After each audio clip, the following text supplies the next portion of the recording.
Hello and welcome to This Week in Bitcoin, brought to you by Relai Private. And what a week it has been. There is a lot to celebrate, so let's get stuck in right away. News number one are that in the night from Wednesday to Thursday, I'm taping this on Thursday, Bitcoin measured in the US dollars is now in the six figures and we've crossed the $100,000 threshold mark. An incredible milestone and feat. Everyone who's been hodling so far, congratulations. And there are a few indicators as to why this happened. Indicator number one is that the Bitcoin exchange reserve, so the amount of Bitcoin held on exchanges, has been dropping significantly. Currently, all exchanges such as Coinbase, Kraken, Binance, etc. hold 2.46 million Bitcoin on their exchange platforms. This number used to be higher, up in the way 5 millions, it's not 5.5 millions. And this is always a clear indicator that people are either cashing out, which makes sense because they've invested previously, or more likely, they're actually transferring their Bitcoin from a centralized entity into self-custody.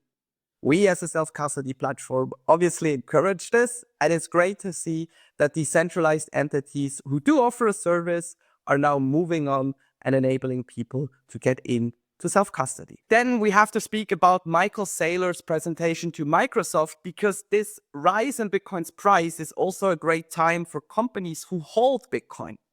Microsoft is now debating about whether they should hold Bitcoin on their balance sheet in a shareholders meeting in a few days. And Saylor had 3 minutes, crazy, to talk about Bitcoin. I've linked the video below. It's one of the best pieces of content about Bitcoin, in my opinion. And there is one key moment, I think, which is very interesting for companies especially. Liquidity and markets are divided into two categories. Investments that are short-term, riskier, and you only use them for a return. So you want to get more out of your cash that's just lying around. And the second bracket, the store of value, where you put your money in for the long term to safeguard the future of your company. In his own words, Saylor's that is, Bitcoin goes into that second basket and is the ultimate asset to hold to preserve the future of the company. There were also some great bits explaining how the adoption is going on, so I encourage you to watch the video with the link below.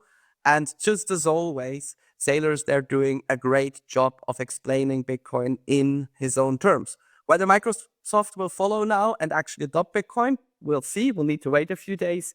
But it's definitely a great pitch for Bitcoin. And then last but definitely not least, we also have to talk about the mining space, because Mara Digital Holdings, a publicly noted company, has been very vocal about their Bitcoin issuance and their use case of it as a reserve currency. They did raise through bonds and convertible notes a offering of 700 million a couple of weeks ago, bought more Bitcoin, roughly around 7,700 Bitcoin. And now they're doing it again by issuing convertible notes in the highs of 805 million to buy more Bitcoin. It's been working incredibly well. The company is very diversified and stand up. And they're also one of the proponents of a strategic Bitcoin reserve bill. So it doesn't matter if it's a miner, you as a pleb, if it's a big company, or even a country as the US and potentially Switzerland, check out my video below about that, is considering Bitcoin. What a time to be alive, and I'm sure things are just getting started. That's it for this week in Bitcoin. You know the drill. If you've got questions, feedback, or just want to say hello, leave a comment below, and I look forward to seeing you next week again.